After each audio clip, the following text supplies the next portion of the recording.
All right, let's go ahead and transition to our Best Picture movie series. Hmm. We are moving to the year 1961. Of course, last week we began the next phase of this series as we go through the 1960s with The Apartment in 1960. That was a really fun discussion. Yeah. This week, it is West Side Story, Robert Wise's iconic musical Yeah.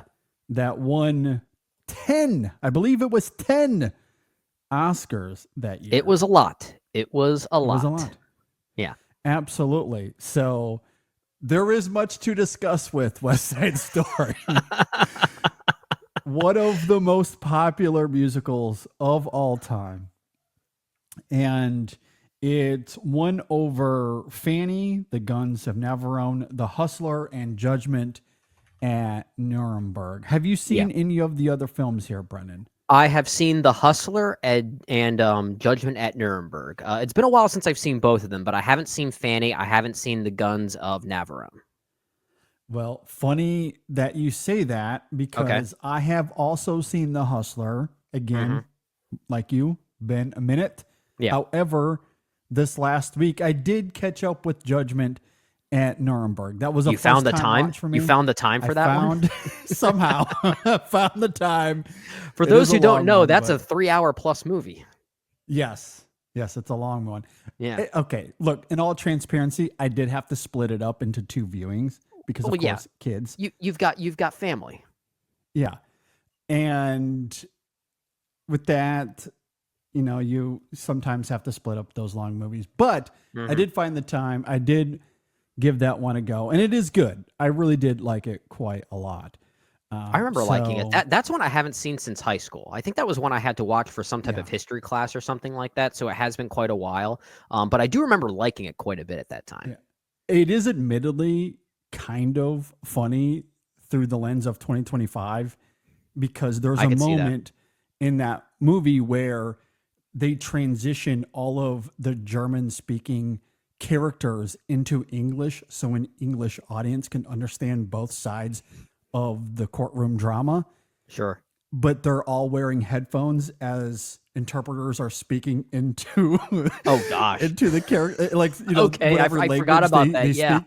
And so it's really funny how when they're in the courtroom, they're listening intently into it, even though everyone is speaking English. It's just I do remember that now. Oh my goodness, you definitely sparked a memory with that one. That's odd. It's so funny.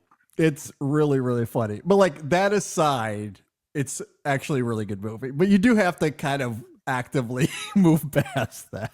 You have to remember it's a movie from 1961. Exactly. Yeah. I'm sure it made sense for audiences at the time. I don't know. Maybe it didn't. Maybe it was goofy then too. I don't know. It's like quasi sci-fi movie of sorts. Yeah, it's a little weird, but once you move beyond that, good movie.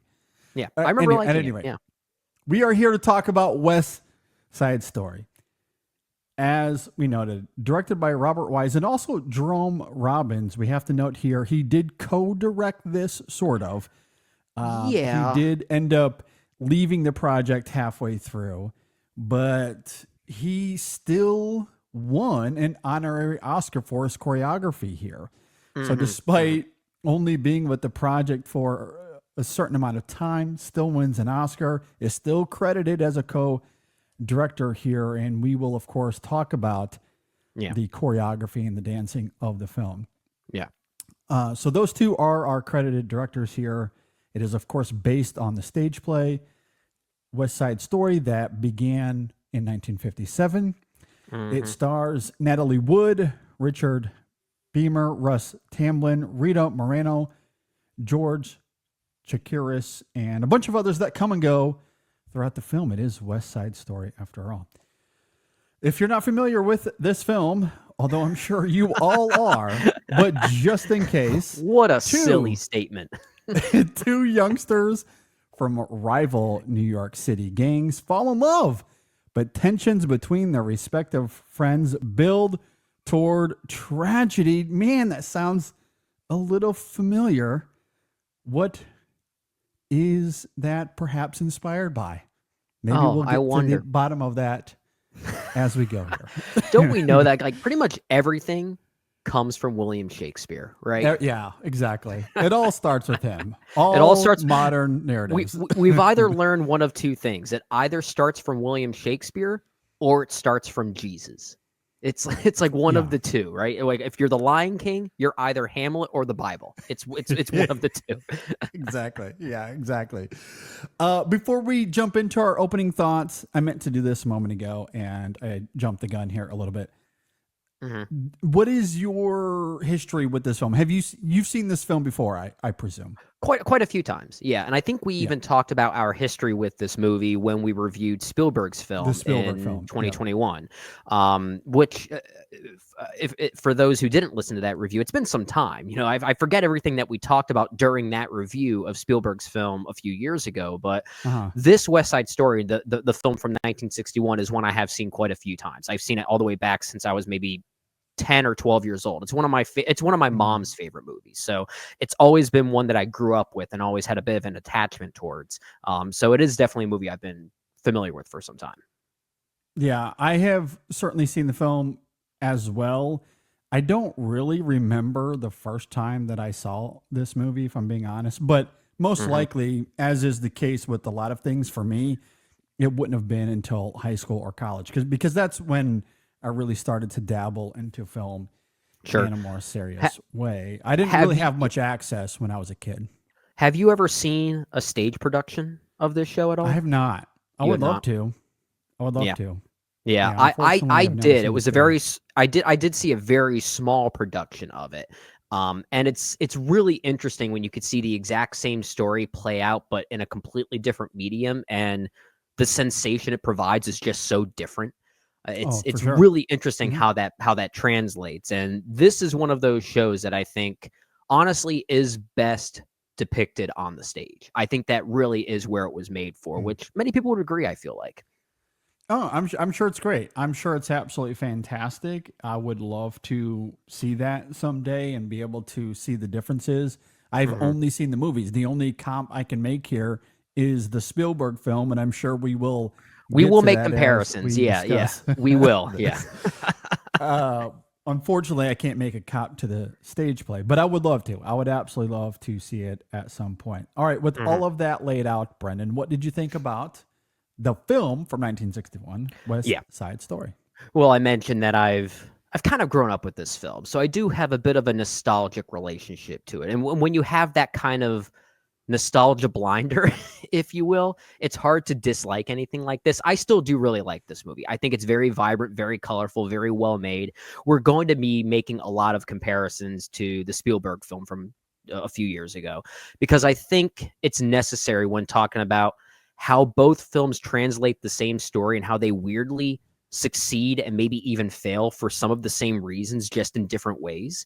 And I think that's where the comps are going to be really interesting with this conversation. But where this movie succeeds, just like Spielberg's film, it really does come down to Robert Wise's direction. I know he is co-direct or co-credited as a director with Jerome Robbins, who really handled a lot more of the choreography and all the dance Yeah, a routines and lot all of the those dance things. numbers.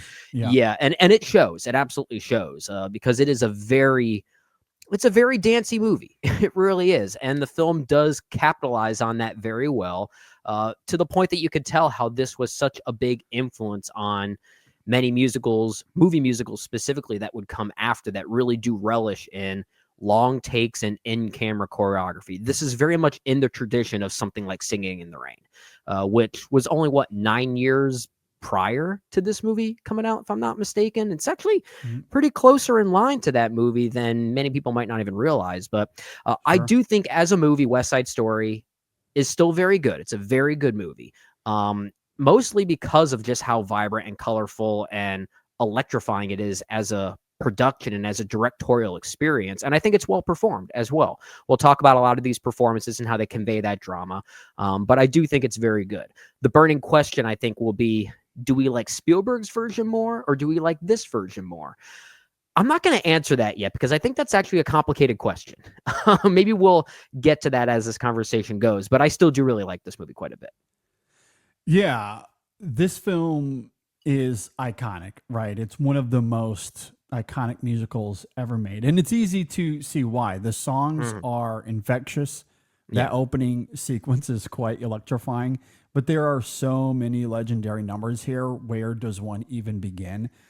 Jerome Robbins' choreography was revolutionary. His hmm famous honorary Oscar for this film, I think, is very, very well earned.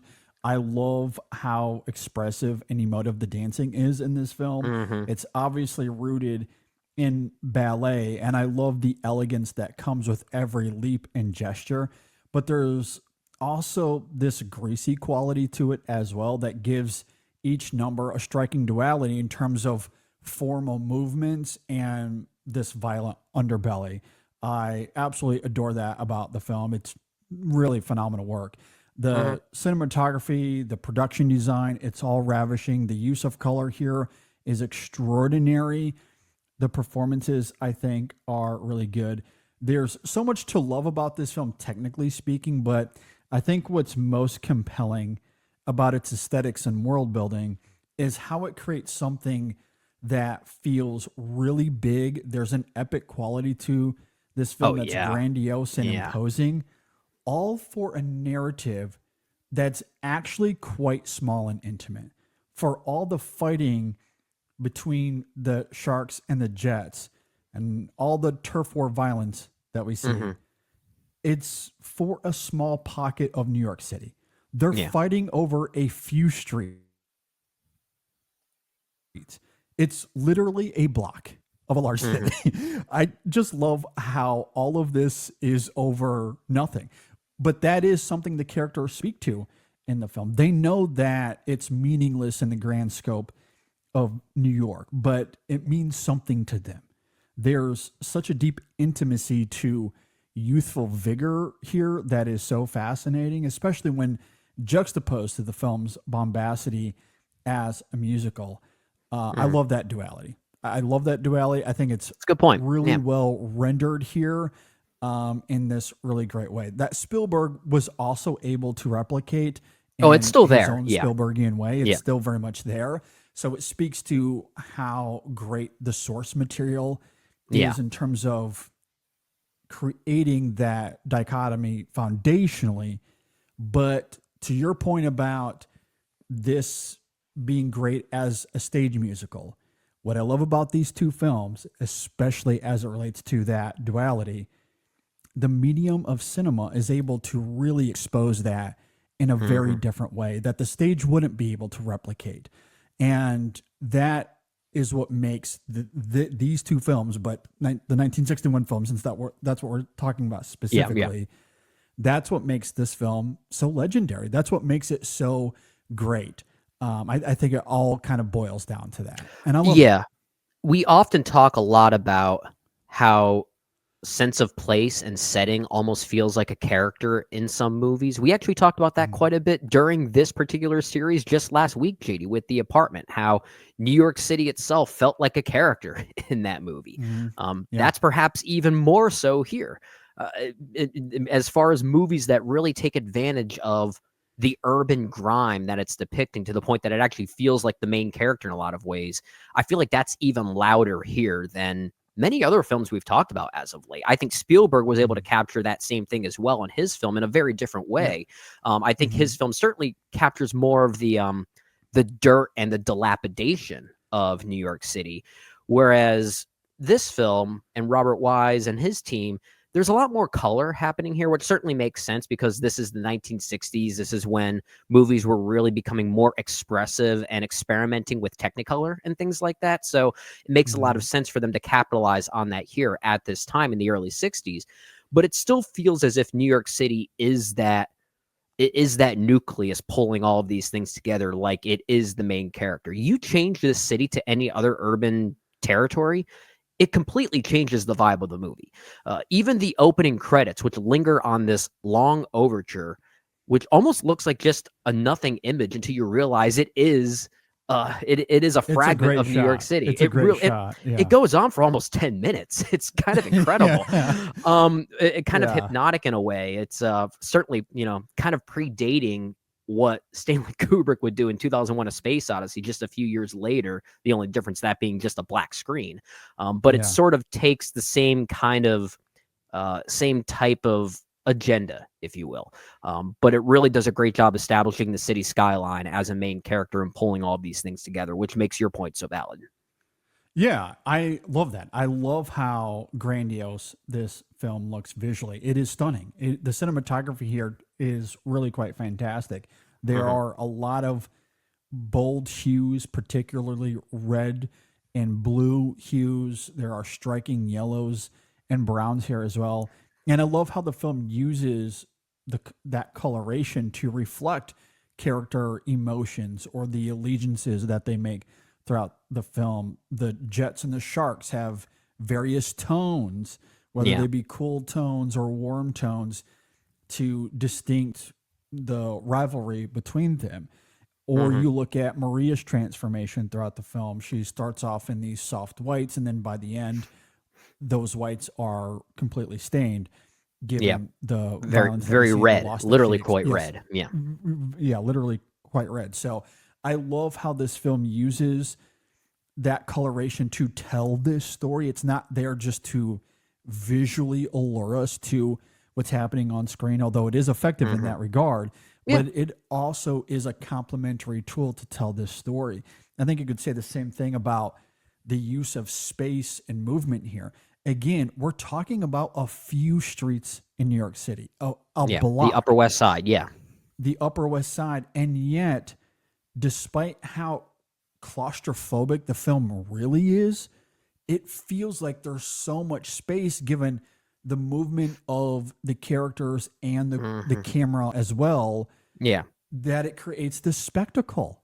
It It feels like creates this this huge world. phenomenal It spectacle. really, yeah. Yes, it feels like a huge world that is mapped out over miles and miles and miles, and Mhm. yet it is all contained to this very tight space Well, and that really yeah. means nothing to especially the adult characters in this film, but Mhm. it means something to these kids, and so like Yeah. it kind of like I love how the film uses space and color and movement to highlight the naivete of these characters and how Mhm. that's fueling a lot It's of the choices they make, because that's yeah. ultimately what it is. It's a bunch of kids making dumb mistakes over something that is Over meaningless, over territory. Yeah. Over over your hometown, territory. essentially. Yeah. And again, not just, it's not like we're talking about World War II type territory, a No. street. Like We're talking a about a street. street is We're what talking they're about a fighting over. maybe a basketball court in alongside a street if you want to add a little bit of Yeah. additional layers to it. Yeah, Yeah. exactly. But that's Yeah. it. Like it's a street and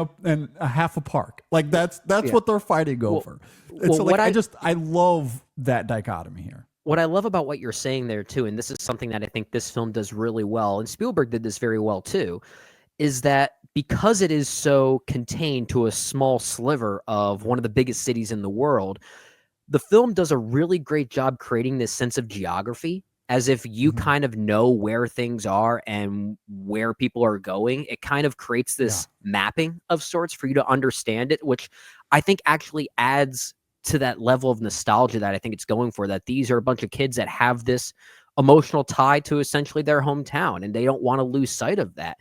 So it allows us to see what they see. That familiarity that it gives us is what they see in their own hometown. So creating Yeah. a really good geographical sense to this and mapping it out so efficiently, I think is why it works so Mhm. well. I never found myself lost within these city grounds. Like navigating it was actually pretty seamless. I felt like I knew where everything Yeah. was and where to get to everything, and that's really good. A really good production design more than anything else that I think really Oh needs to yeah. be praised here too. No, yeah, the production design is phenomenal. There is such a great cogency to the mapping of the film Mhm. that is wonderful. And you couple that with the music of this film, which is fantastic. Shout out to Leonard Bernstein and Yeah, we got everyone to mention involved that with name. this. Yeah, the We maestro gotta mention himself. Leonard Bernstein. We Absolutely. got to mention Bradley Cooper. Exactly. Bradley Cooper, exactly. Love what he did with this film. He was great. Oh, time traveler. Exactly. But The music here is great. The songs are really catchy and fun, as I Hmm. noted earlier, transcending this film, transcending time and space. Maybe appropriate to our little Bradley Cooper conversation there, Yeah, because sure. I There you mean, go. so much of this film hit the zeitgeist in such a big way, and it continues on to today. Hmm. Right, West Side Story is still something that is popular within American culture 60 some odd years later.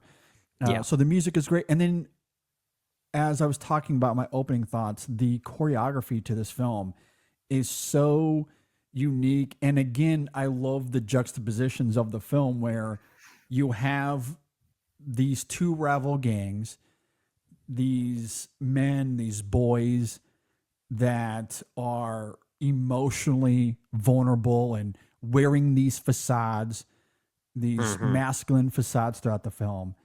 I love how the film uses that to deconstruct what the film is really about.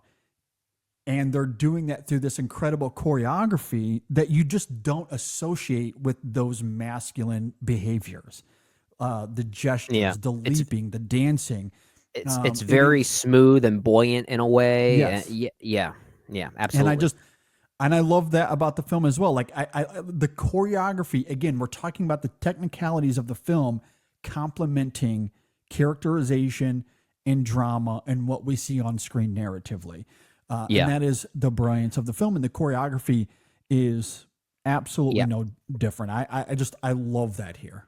And it's not often where we see choreography in a musical like this that almost feels just as much a form of communication as it does a great dance Mm, sequence. Many yeah. musicals we see, whether it be on the stage or in film form, you get to a great dance number. A lot of times it's just a great dance number for the sake of defining it as a musical. Hmm. But sometimes you'll get choreography that's designed to almost feel like dialogue in a way, without actual dialogue. And I'm trying to be careful to Yeah. make this comparison, but it almost feels like sign language in a way. When these characters dance in a particular way, it almost feels like they're talking to each other. And that's something Yeah. Spielberg did as well. I think that's just kind of embedded in the DNA of West Side Story, and how the choreography is just as much a tool for dialogue in a way as it is, for dance sequences. It's just as Yeah. important in different ways. But they really do capitalize on that here, lingering on dance sequences without cutting, very rarely ever cutting. And Yeah. major credit Yeah. has to go to Daniel Flapp for his cinematography and actually lingering on certain shots and being so efficient Yeah. and smooth with all of it. It's so Mhm. effortless and maintaining that sense of communication throughout the dance sequences too. No, I agree. And maybe pun intended, but I think there is a great dance between the choreography, the camera, and the editing because so Hmm. much of what we see is in frame. And I Yeah. do love that about traditional Hollywood musicals that everything is all in frame and there's glorious editing happening around the movement in the frame, depending Hmm. on what's happening in the scene Yeah. dramatically. And sometimes it's a little bit more rapid than what we see with other numbers. The in America sequence, for example, has a little bit more of a rhythmic editing to it than some of the other Yeah, ones it's also more that linger a contained little too. bit It more. takes yeah, Yeah, yeah, like it's more that's contained. one of It's the much bigger fun. differences between this film and Spielberg's is that Spielberg took it to the streets in daylight and kind of Yeah. changed it up a bit. But here it's very Yes. contained to a very different It's setting like on a on top of a. rooftop It's on a rooftop. It also takes place at night, if I'm not at night. mistaken. Yeah. Yeah, it's Yeah. very different in that regard. It is. It is for sure. So the rhythmic editing certainly makes a lot more sense there than some of the Hmm. other sequences that are more in the open, and you can let the camera linger and move a little bit more with the characters. But still, like either way, I do love that about the film. I think each Yeah. musical number does a great job of breathing life into the film musically with energy, with how the characters interact with each other. There's certainly a lot of fun to be had there as well. Hmm. And it's a joy. It's an absolute joy to watch. I think there a perfect marriage of editing, camera work, and Oh, choreography and happening speaking here. of speaking of editing, which really, things that really get our film critic brains like jumping for joy is when you see certain transitions between scenes that just make you go, oh, they just never made them like this. And like, they haven't made a movie like this in so long. Watching Maria do a little twirl before it transitions from her room into the actual dance when she meets Tony. Yeah. Beautiful, seamless editing. Even the use of Tony and Maria first meeting at that dance and the way that the camera blurs out certain images. We've seen that technique in many movies, but not quite like this. And it's hard to explain that it's blurring certain images out while keeping everything else in focus in a very strange and hypnotic way. But there's something about the way this film is made that just has such a charm to it. It really is one of those premier examples of they don't make them like they used to. They don't. Like it just No, it they don't. really embodies that. This is why I'm so excited to do this particular Best Picture series, because we also have another Robert Wise film to talk about in a few weeks, I think, with The Sound of Music. And say what you will about that movie, one thing that can't be denied is how well made the film is. So that's something we'll talk about again. But he was definitely a filmmaker that knew how to utilize film as a visual medium. He really knew a how great to do technical craftsman for sure. Yeah. I mean, this is one of those movies where you can mute it, although the music I wouldn't is recommend so that. great, I don't know why you would want to do that, but you could do that, and you'll be struck from moment to moment with just how gorgeous it is. Every frame here is popping with some sort of color, and it's not just the use of color is brilliant, as we noted earlier. It is a thematic and narrative tool here. But the composition and framing from scene to scene is really quite great. I mean, you noted some of the transitions here. That musical number, forgive me, I'm trying to remember the name of it, but it's the one where Riff is singing and he walks into this darkly lit space, but you have these pillars behind him. So there's like these split yellow hues coming from behind him, and he's wearing like a yellow suit as well. So like there's a interesting contrast there. Yeah, it's great. And it's one of those shots where you're like, God damn, this film is just so like it's working on all cylinders. You're just like I found myself, and I've seen this film before, and yet I'm watching it again, and I'm just continually struck by how incredible it looks. It honestly helps having just come off a movie musical like Wicked and comparing it to this. That's subconsciously like in the back of your mind when you're watching these movies too. And you're like, man, everything looks so good now. It's like, why couldn't Wicked look like this? Yeah, exactly. Yeah. And another thing I want to talk about too, transitioning to the film thematically a little bit. There's certainly a lot to talk about regarding love and fate. There's obviously a lot of Romeo and Juliet happening here. There are themes of prejudice and racism, violence and revenge. There are notions about the American dream here as well. However, one element of the film that I don't know if it gets talked about enough, maybe it does, and I simply haven't seen that conversation. But one thing that struck me on this rewatch is how the film portrays authority figures and their absence here mostly.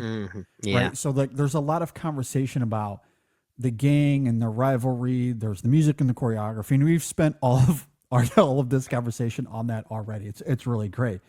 But the role of authority in this story, I think, is an underrated yet crucial element where the adults, the police, the social workers, the store owners are either corrupt, apathetic, or completely powerless.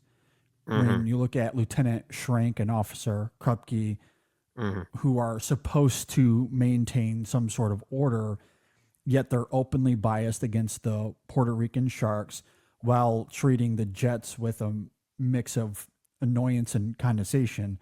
Sure. Schrank in particular is interesting because he hates both gangs, but instead of stopping the violence, he escalates it by making racist comments and allowing tensions to fester a little bit. He's Yeah. not really interested in justice. He just wants to keep things quiet on his own terms. Then there's Doc, one of the only adult characters who genuinely tries to reach these young men, particularly Tony. He is a voice of reason, but he's completely ignored, which again points back to youth of vigor and how limited your perspective of the world might be at that age. The younger Hmm. characters are so caught up in their own world of anger and loyalty that they can't or won't listen to someone that is trying to help them. So whether it's the police failing, the community failing these kids, either way they're left to navigate this conflict without any real guidance. The absence of adults, I think, is such a fascinating element to this film that Mm-hmm. has a powerful effect as the tragedy begins to unfold. Yeah. And yeah, again, I don't know if that's talked about enough, but I think it speaks to Hmm. perhaps a larger microcosm of America when you're talking about broken systems that lead to this kind of hate and violence unraveling. I think the material here leads to a great conversation about all that. Yeah. Yeah. I think you hit on something that really might be the big thing, perhaps the biggest thing that separates this film from Spielberg's interpretation. Because I think both films have that in a way, but I think this film, Robert Wise's film, is more is more interested in that maybe because this film feels a bit more innocent in a way, a bit more Mm. naive of just watching kids fend for themselves who are really not ready to do so. And then you have someone like Lieutenant Schrank, as you say, who almost seems to be I don't know if antagonizing is the right word, but he seems to be fueling this feud even further because he Yeah, realizes that maybe the way to actually end this violence is to just let it play out and do nothing about it. yeah, So, which is maybe perhaps a relevant notion you can take from that. I think there maybe is some political and social relevancy to that very idea. yeah. But I think with regard to what you're saying, there is more of an innocence to this movie by comparison. Even someone like Doc, who maybe is the only quote unquote adult figure that shows compassion, he's not as present as maybe you would like him to be in order to make that influence. So these kids feel more alone than maybe compared to Spielberg's film, which really had more of a presence in that regard when you actually cast Rita Moreno again, but playing basically the Yeah, Doc role. And of course, you're bringing her yeah, back in yeah, a very nostalgic way. You're going to utilize her more. So yeah. that film definitely has more of an overarching adult presence to it.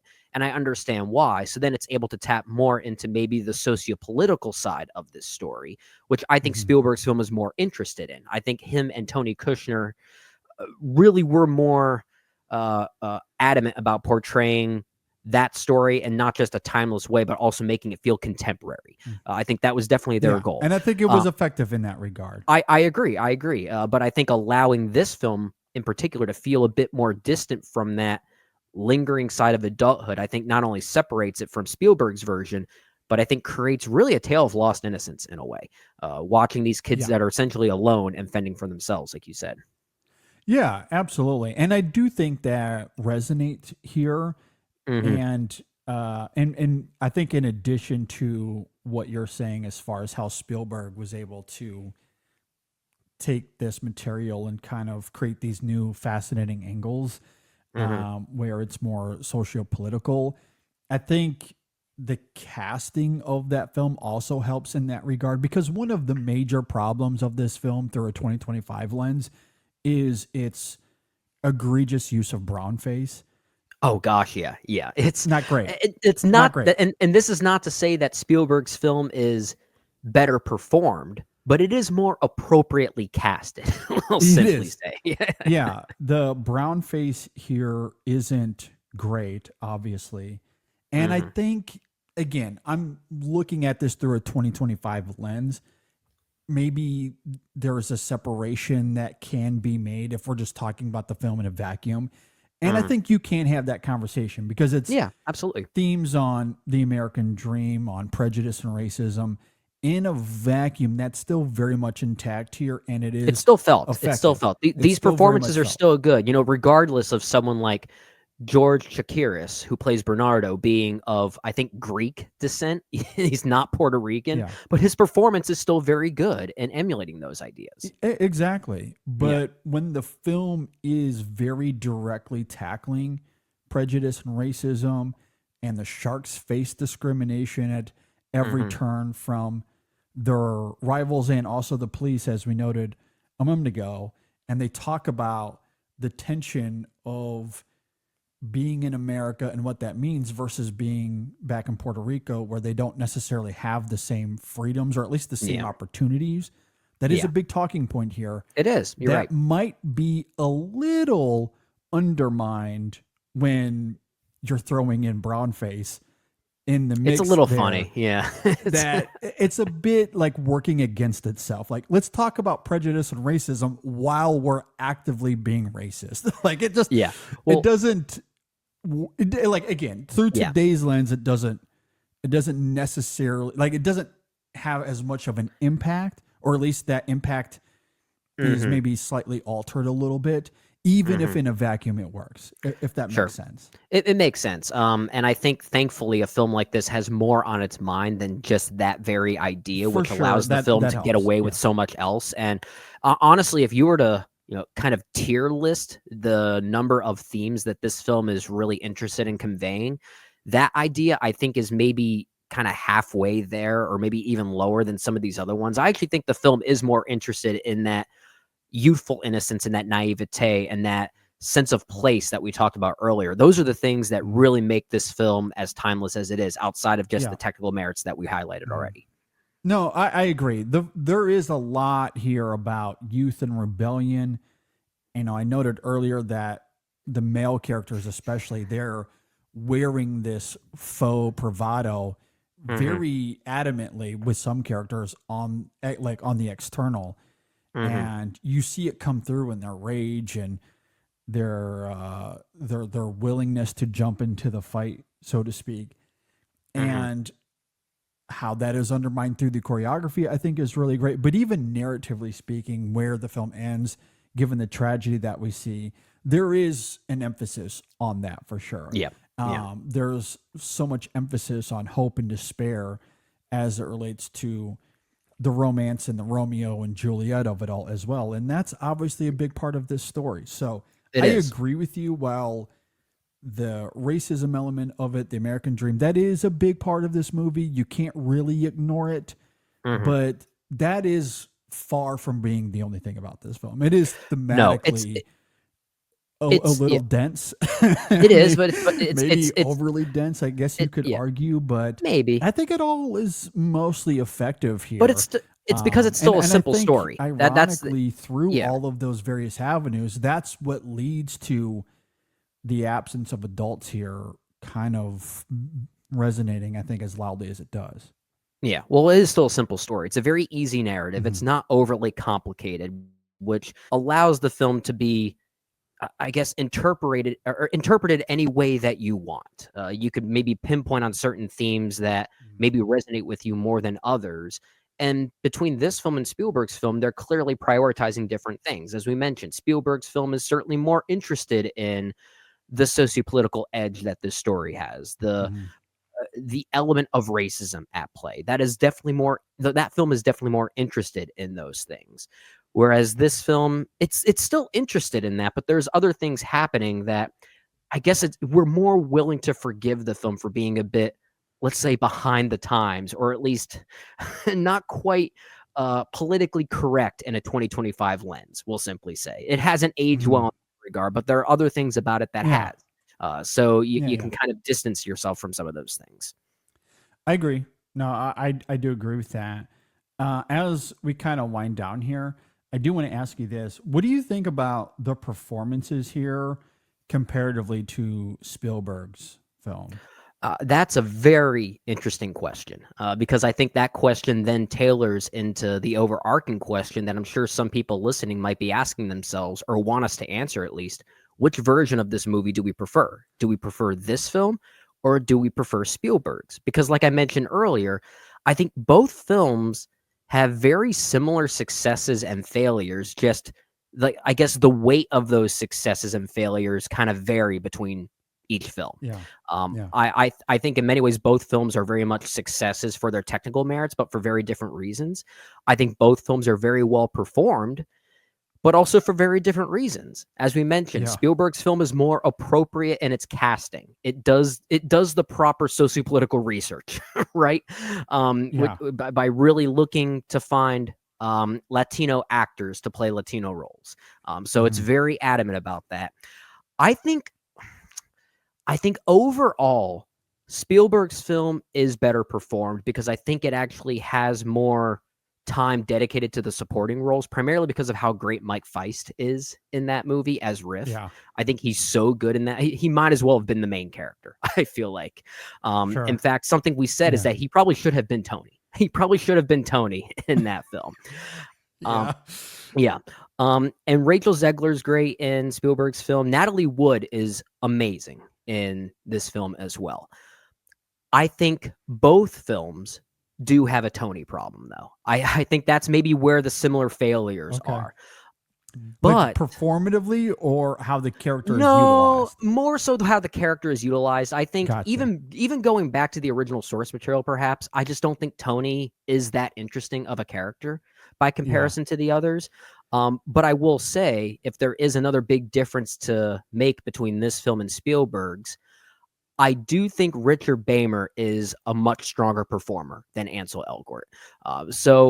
If I were to give this film maybe an edge over Spielberg's because we have two great leads here, I think the romance works better in this one. So like Mhm. the connection and the chemistry between the two leads, like that whole sequence where they're basically playing with the mannequins at that store, pretending that they are their parents, introducing them to each other, Yeah. is very playful and very endearing, which is something I just didn't sense enough of in Spielberg's film because Ansel Elgort is such a flat face in that movie.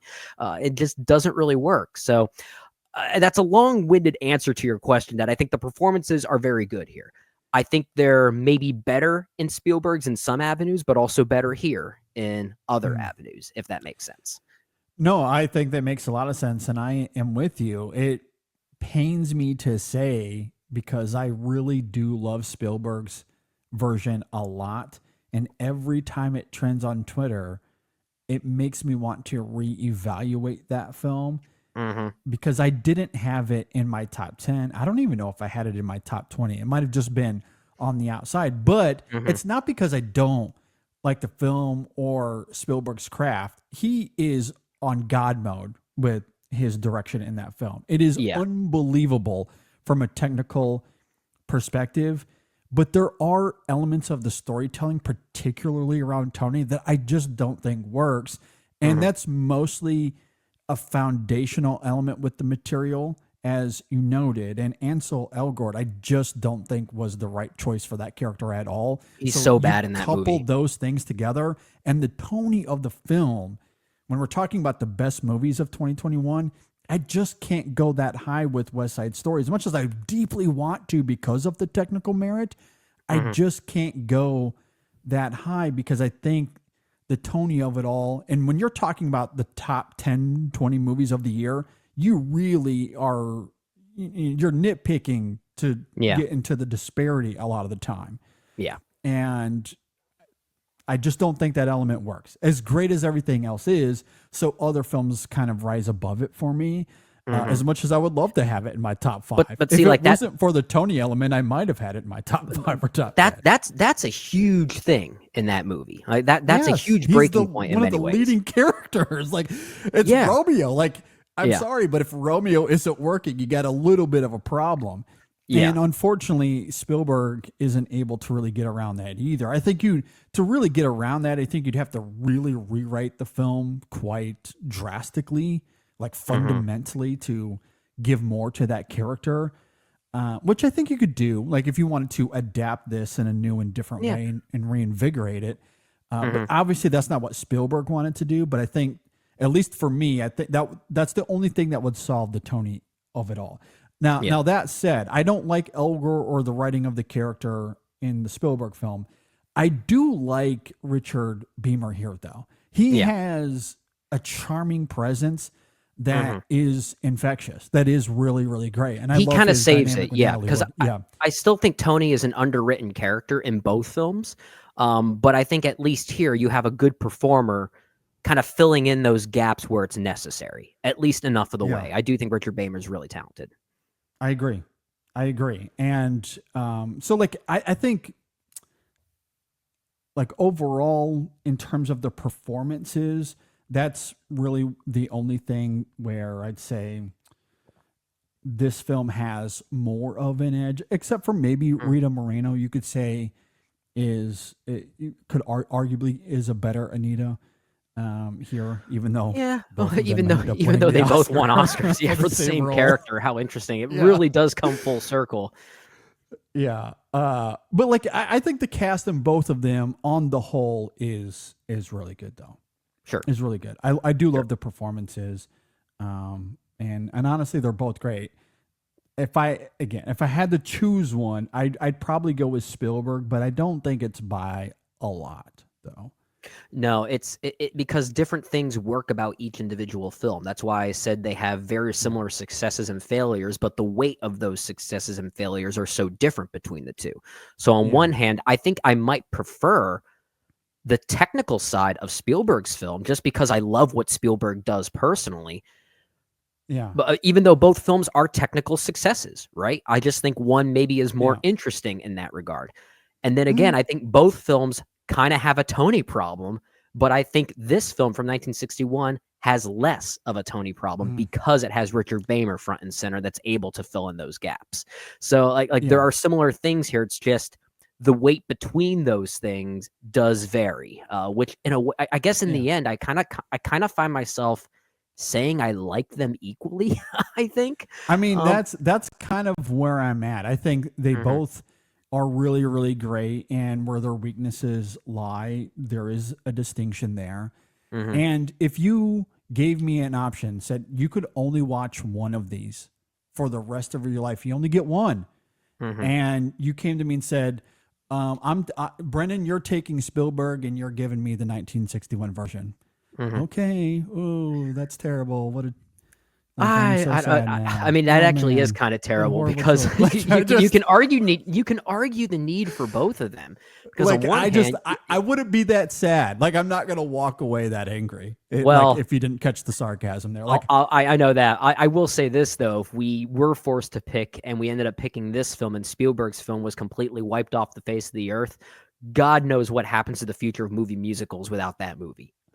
Like yeah. Mhm. that's a scary thought if we get even more dirgy looking Wickeds of the world. Yeah. Not for me. Not for me. Yeah, More West Side Stories. please, Yes, I will please. absolutely take that for sure. How Um, maybe Spielberg should direct Wicked for good. Let's get rid of John M. Chu and just get Spielberg in there last good minute to luck fix with that that. movie. Yeah, don't think that's gonna happen. I would like to see another Spielberg musical. And it was really funny because I do remember in 2021 approaching that movie. I was Mhm. like, I don't know about this. Spielberg doing a musical. Like it I just was didn't pretty seem cynical. like I was pretty cynical about it. it didn't seem like a good fit. And then he just Well, I should have never have doubted the goat. Should have we kind never I never again. I feel like that's another great example of something we've had to learn along the way is that sometimes the best version of something comes from someone who has no experience doing that thing because they don't have to follow the rules of that thing. It's like Yeah. it's like if a filmmaker makes a horror movie but they've never dabbled in horror before, they might make something that's never been done before within the horror medium. So Spielberg kind of did the same thing with musicals. He's never done a musical Yeah. before and he directs those musical sequences like no one's ever made a musical before. I know. It's so great. I'm It's never so great. doubting him again. That's on me. I was a moron. Never again. Never doing that again. At any rate, West Side Story, great movie. I do Yeah. love it. I obviously haven't seen all of the nominees here, but I was of gonna the ask. two that I have seen, I would take it over The Hustler and Judgment at Nuremberg. Oh, okay. I think I would still take The Hustler. I Would have you? to see it Okay. again. Yeah, I know I That- would prefer, yeah, again, yeah, it's been yeah, years that if I watched that tomorrow, you know, yeah. maybe this would change. Maybe Yeah, so this clip would be very outdated at that point. I don't know. yeah, so yeah, but I'm with you. I still say that with a bit of an asterisk because I'm not really Mhm. sure. At this point, I think I would prefer The Hustler. I But do like that movie a lot though too. Yeah, I do too. I don't know. I might be just so entranced. I just watched this the other day, and I Mm. feel like I'm on a high from its visual feast. And maybe it is the wicked of it all these days. I don't know, but like Yeah. I gave me a Well, high that not a well, lot of movies do. yeah. These I mean, with this these being a years. visual feast, we've got an even bigger visual feast to contend with next week Hey, in this I was series. just about to say that's a West Side Story. If you agree or disagree with anything we had to say here, let us know. Hit us up on social media, or if you're watching on YouTube, you can leave a comment below.